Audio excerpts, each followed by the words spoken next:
Ju Park stood at the entrance of the massive crystal dome on New Saturn, trying to calm her racing heart.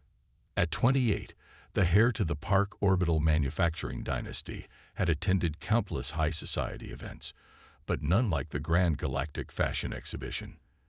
This wasn't just another social gathering. It was humanity's debut on the interstellar fashion stage. "Remember to breathe," whispered Minho, her assistant, adjusting the control bracelet on her wrist. "The gravity settings are perfect. The dress will perform exactly as we practiced." Ju nodded, glancing down at her outfit. Designer Kim's creation was truly revolutionary. A shimmering blue gown that seemed to float around her body, defying New Saturn's artificial gravity.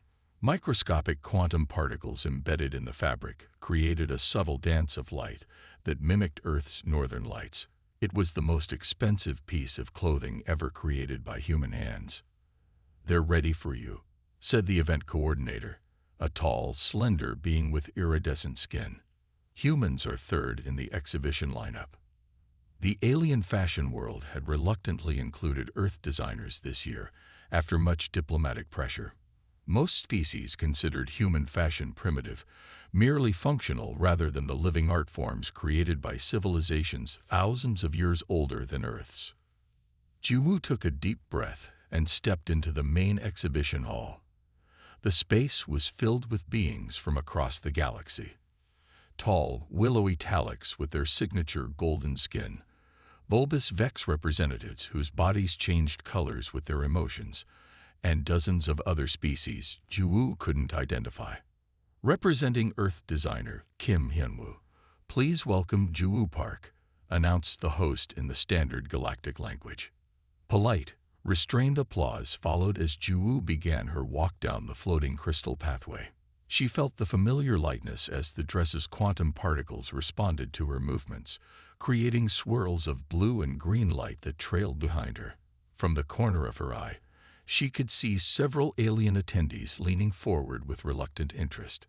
Halfway down the runway, Ju executed the practice turn that would showcase the dress's most impressive feature, a cascading ripple effect that made the fabric appear to flow like water while remaining perfectly fitted to her form.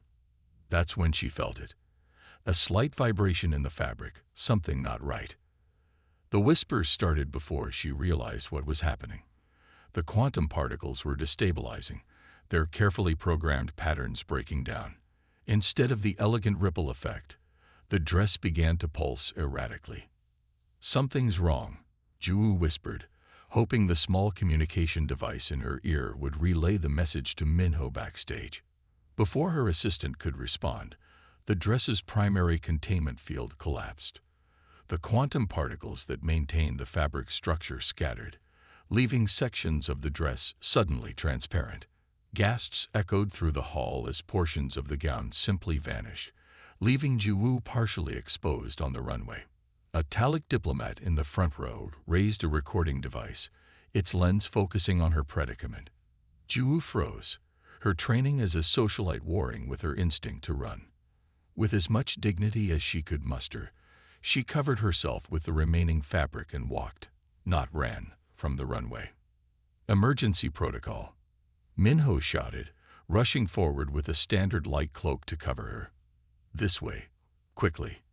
In the private preparation room, Ju finally let her composure crack. "What happened?" she demanded, wrapping the cloak tightly around herself. Minho was already scanning the dress fragments with a handheld device. "This wasn't a malfunction," he said, his expression darkening. "The quantum stabilization code was altered. Someone tampered with your dress." "Impossible." Kim personally oversaw every aspect of the design. "Look," Minho said, showing her the scan results. "This signature isn't human technology. The dress was sabotage." Just then, Ju's personal communication device lit up with incoming messages. The incident had already spread across interstellar networks. The first human showcase at the Galactic Fashion Exhibition had become a humiliating spectacle.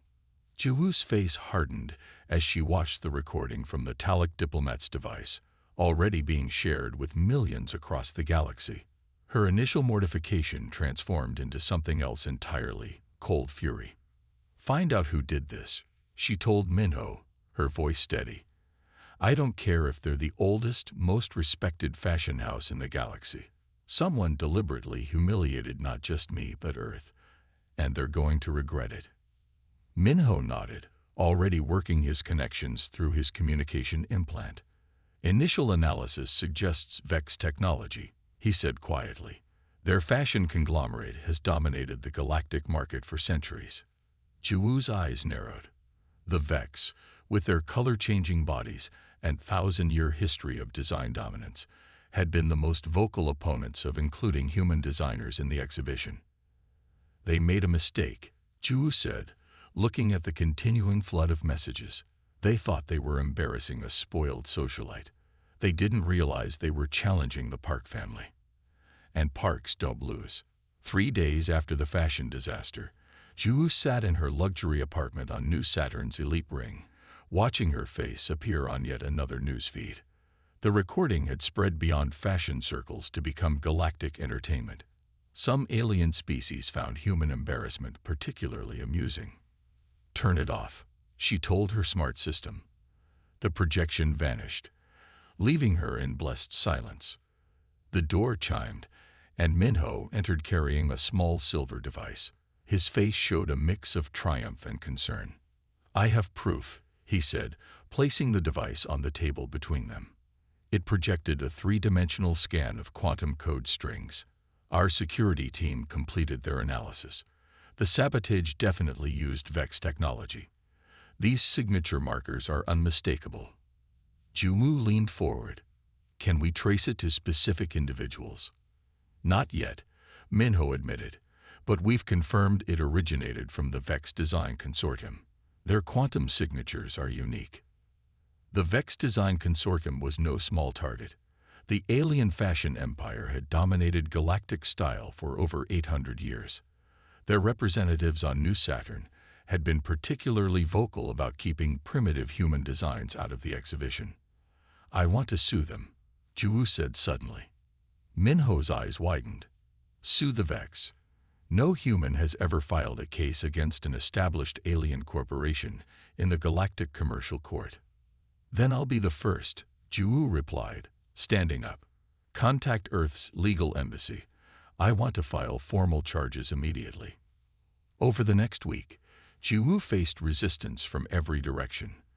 The human ambassador advised against creating diplomatic incidents. Her father called from Earth, concerned about business implications. Even her friends suggested she should simply return home and wait for the scandal to pass. Juwoo ignored them all. "The case has been accepted," announced the human legal representative, looking stunned as she delivered the news.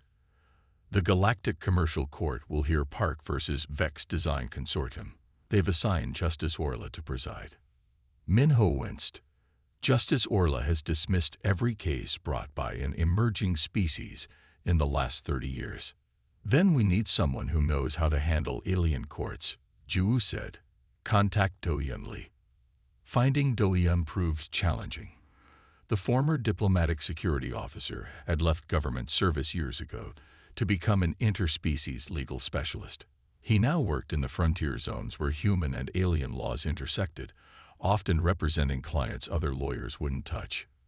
When he finally appeared via hologram in Juwoo's apartment, Do-Yeon looked nothing like the polished legal experts Juwoo typically dealt with. His simple clothing and direct manner made him seem more like a frontier settler than a lawyer. "The Vex have 17 legal representatives already assigned to your case," he said without preamble.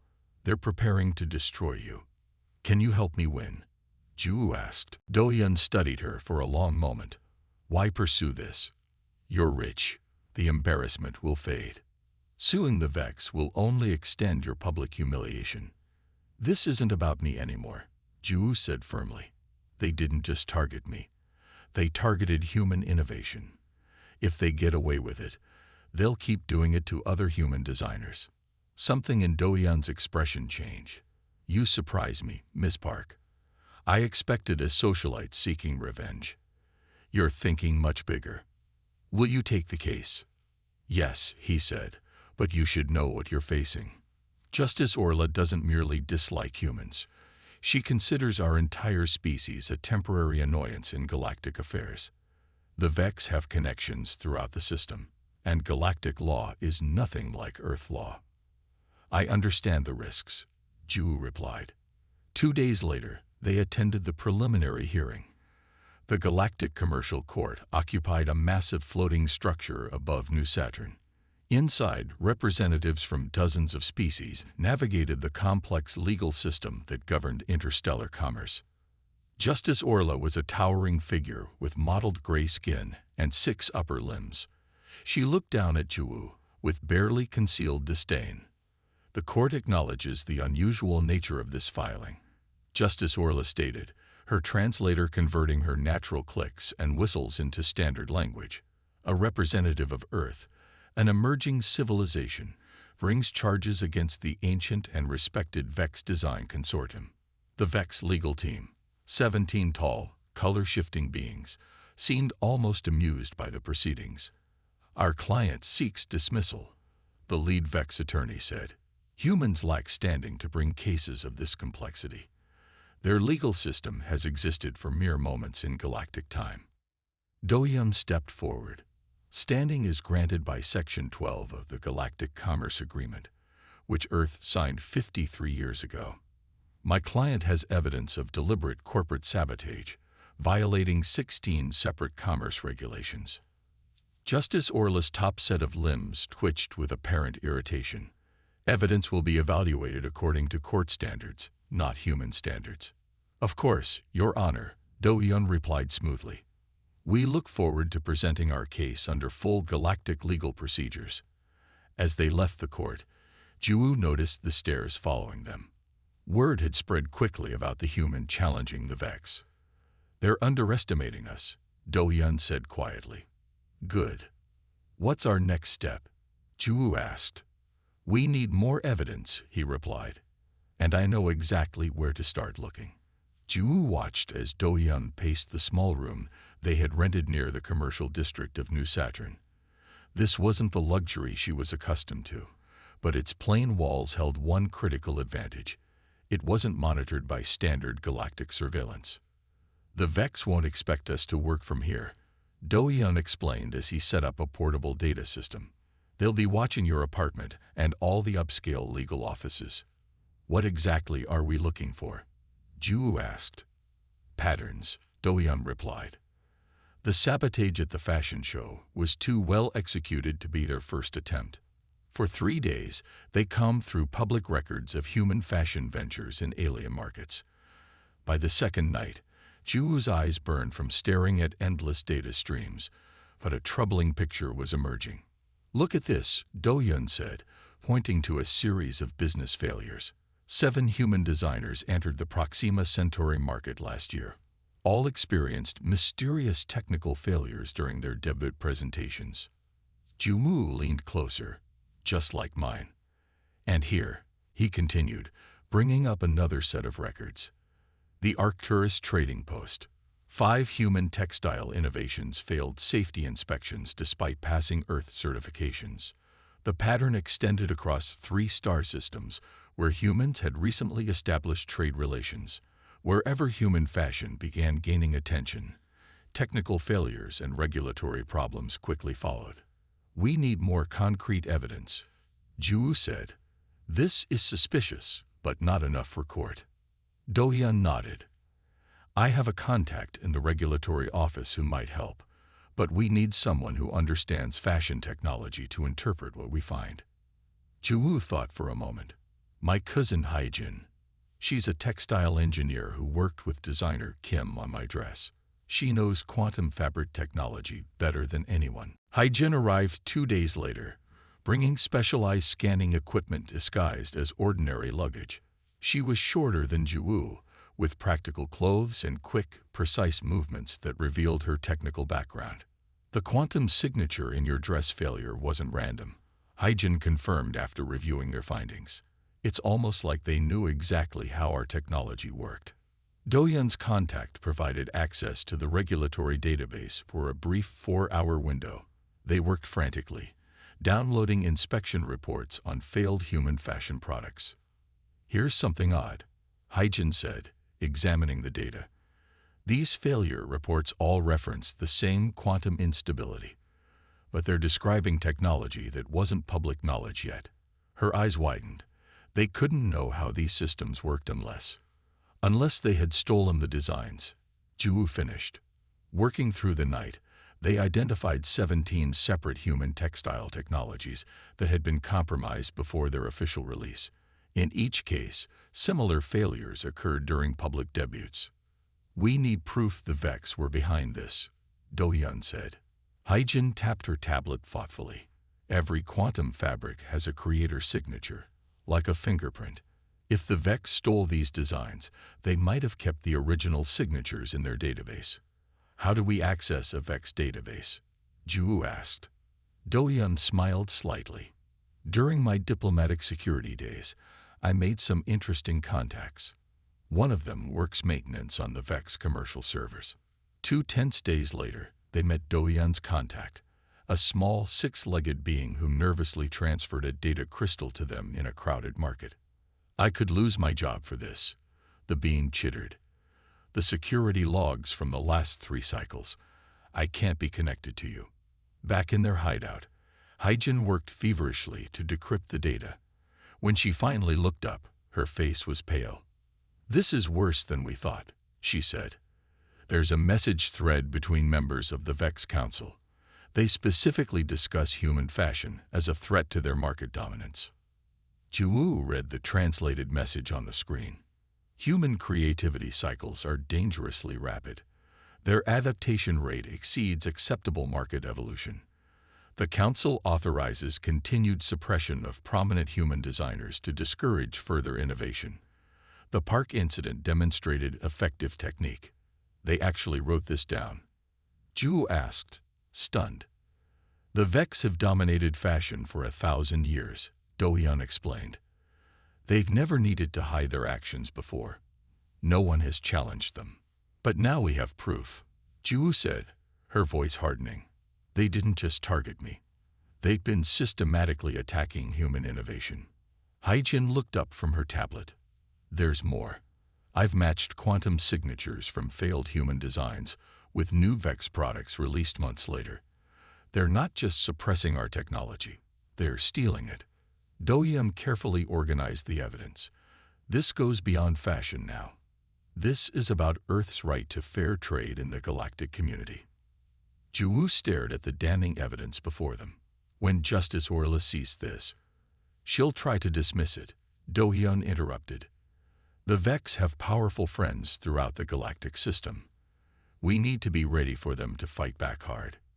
"Then we'll fight harder," Ju said. "They thought humans would be easy targets. They're about to learn otherwise." The Galactic Commercial Court's main chamber filled to capacity on the first day of the trial. Beings from across known space crowded the public viewing areas, their varied appendages and sensory organs all focused on the unprecedented case. 5 major species networks had set up transmission feeds. The legal challenge by a human against the ancient Vex design consortium had become the most watched commercial proceeding in decades. Justice Orla's towering form dominated the central platform. Her 6 upper limbs arranged the case materials while her translator clicked softly. "This court acknowledges Park vs. Vex Design Consortium," she announced. "As this is the first case brought by a human against an established galactic entity, special procedural allowances may be necessary." The lead Vex attorney rose. His body shifted through shades of green and blue as he spoke, a visual display of confidence in his species' communication. "Your Honor, we question the necessity of a full trial," he said. "Humans are temporary participants in galactic commerce. Their legal standing remains questionable at best." Murmurs rippled through the audience. Do-hyun whispered to Ju, "They're trying to dismiss us before we present evidence." Justice Orla's upper limbs twitched. "The court has already established the plaintiff's standing. Proceed with opening statements." The Vex attorney's skin darkened. "The consortium acknowledges a regrettable equipment failure during the human exhibition. However, we reject any accusation of deliberate interference. The plaintiff's claims reveal a fundamental misunderstanding of galactic commerce norms. When Juwoo's turn came, she rose with calm precision. The simple but elegant business attire she wore had been specially designed by her cousin Hyjin, free of any quantum elements that could be tampered with. "Your Honor," Juwoo began, "this case extends beyond a single dress failure. We will prove the Vex Design Consortium has engaged in systematic sabotage of human fashion technology across 3 star systems, violating 16 separate provisions of the Galactic Commerce Agreement." Justice Orla's translator clicked rapidly, the equivalent of a surprised intake of breath. "Those are serious allegations requiring substantial evidence." "We are prepared to present that evidence," Juwoo replied. Over the next 3 days, Juwoo and Do-yeon methodically built their case. They presented the pattern of failures, the regulatory inconsistencies, and testimony from human designers whose work had been compromised. With each presentation, Justice Orla's dismissive attitude gave way to reluctant attention. On the 4th day, the Vex legal team attempted to regain control. Their technical expert, a being with shimmering appendages, took the stand. "Human quantum fabric technology is inherently unstable," the expert testified. "The failures experienced were inevitable due to their primitive understanding of quantum principles." Juwoo rose for cross-examination. "Your technical assessment references decay patterns in the 4th quantum layer, correct?" "Yes," the expert replied, body shifting to confident purple. "Could you explain why the Rigelian technical standards, which the court recognizes, explicitly states that 4th layer instability only occurs with improper external interference?" The courtroom went silent. The Vex expert's color drained to a pale blue. That standard is rarely cited. Yet it remains in effect," Juwoo pressed, "as does the Proxima Trade Convention of 2172, which prohibits intentional destabilization of competitor technologies." Justice Orla leaned forward. "The plaintiff appears unusually familiar with galactic trade regulations." "I have studied extensively for this case, Your Honor," Juwoo replied. The Vex lead attorney rose, his body now pulsing angry red. "The court should dismiss these technical arguments. Humans simply lack the experience to navigate galactic commercial standards. Their participation in our markets is a courtesy, not a right." His tone became increasingly condescending as he continued. "Perhaps in a few centuries, humans might develop sufficient understanding to participate meaningfully in commercial disputes. Until then, we suggest they focus on their own primitive markets." Juwoo remained perfectly still, waiting for him to finish. When he did, she spoke calmly. "Your Honor, I would like to cite the Kilbrax decision of the High Galactic Court from 14,623 standard years ago." Justice Orla's translator clicked in surprise. "The Kilbrax decision?" "Yes," Juwoo continued, "which established that emerging species cannot be denied equal protection under galactic commercial law, regardless of their technological development stage. The decision specifically notes that established entities may not use their longevity as justification for discriminatory practices." The courtroom erupted in whispers. Even Justice Orla seemed taken aback. "That is a very ancient precedent," Justice Orla said slowly. "I am not familiar with its specific provisions." "We have prepared a full citation," Juwoo said, transmitting the document to the court system. The Vex attorneys huddled in urgent consultation, their bodies cycling through alarmed color patterns. Do-yeon chose this moment to introduce their most damning evidence. He rose and activated a holographic display in the center of the court.